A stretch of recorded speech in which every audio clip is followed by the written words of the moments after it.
I want to welcome Lisa Pisha to the show. Welcome to Kokoro. Thank you for having me. So whenever we do this segment, I always start off with a meal. And the meal usually has something to do with the segment. And we're talking about regret today. And whenever I feel regret, I always want to eat comfort food. And for me, the biggest comfort food is definitely burgers. So I made a recipe that I love, which is a barbecue cheddar burger. And I want to give it a shot, and then we'll jump into regret. How does that feel? It feels great. Let's do it. Let's do it. All right.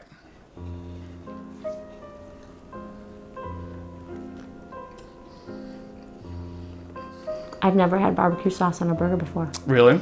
This is the first time? This is the first. How's that taste?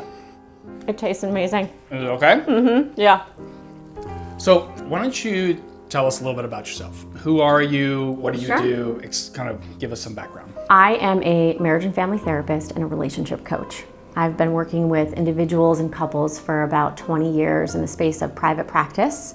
My focus of the work that I do is really about taking people through all of the limiting beliefs that they have about themselves.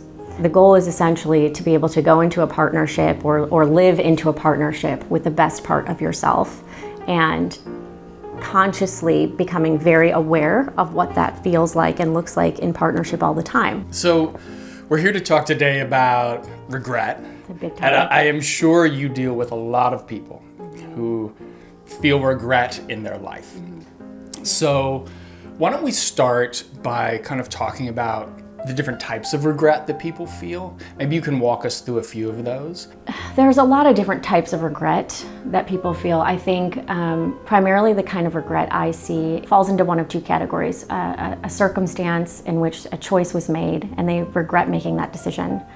And it was a moment in time. So an experience was not had or was had based on a choice that was made. The deeper regret to that happens when it is in a circumstance of loss or morality. I did something and it's now deeply sitting inside of me and I have to reckon with that, right? So there's like circumstantial regret. You know, maybe I went to Paris and I didn't get a chance to see the Eiffel Tower, and that's a bummer, and I regret not having enough time to do that. The regret that I see a lot in my office mostly has to deal with situations in which a choice was made at a point in time and it impacted the trajectory of a relationship, even if it's just the relationship somebody had with themselves. And with that comes loss. And in that space, there's a lot of reckoning that has to occur. And so again, it's about pausing, but not staying there. We don't sit there for very, very, very, very long, right? Because chances are you're already sitting there and you didn't come to me to sit. You came to me to process. You came to me to move forward, to do something, to relieve something of some kind, right? And regret keeps us stuck in space and time. Now, that's not to say it shouldn't. It should. It's a place where we take pause, but that's not where we set up camp. We're not living there. It's about honoring the space of both people. So allowing for time and healing to happen and voices to be heard and the story to be told for everybody involved as best as possible. How do you convey the idea to your clients that, you know, you can apologize, but this person doesn't necessarily have to accept your apology, and they may not ever be ready to accept your apology. How do you deal with that kind of dynamic? I try to talk about it in the space of moving from regret to remorse.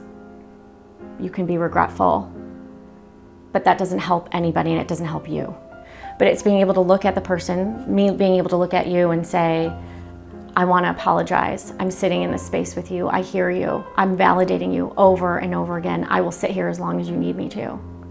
But also knowing that in the space of sitting with you, I'm adding my own forgiveness to myself of the decision that I made for where I was at when I made it. And I wouldn't do that again because I know better, and knowing better helps me do better, right? And so there's a piece of this that's very self-forgiving as well.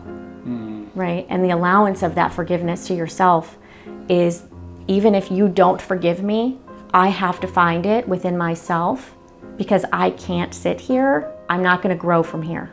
I'm going to be stuck here.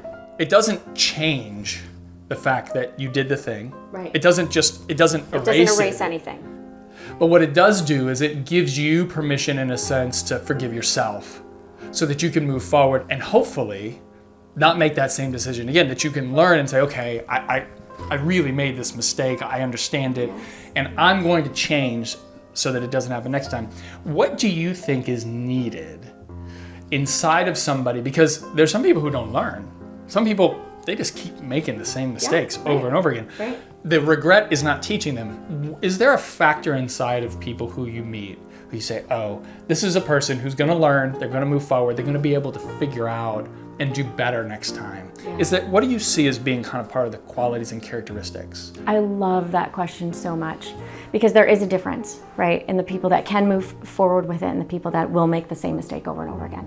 I think it's two things. I think it's the ability to be self-reflective, but the other thing is empathy.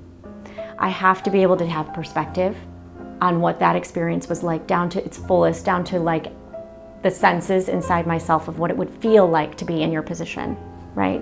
In order to be able to move from there. I need to shift my frame of reference to not be looking at what I see. I have to be able to look at it from your point of view in an almost finite detail as best as I can get it, right? So I need you to tell me what that experience was like for you, so I can see and I can feel it in all the parts of myself in order to shift my perspective and have true connected empathy with you. Well, Lisa, thank you so much for being with us today. I appreciate you sharing all your wisdom. I so respect what you do with couples, the way that you're able to help them heal. And I hope that you continue to have the opportunity to share that wisdom with so many other people, because people need that so much today, what you're offering. Thank you. Thank you for having me on.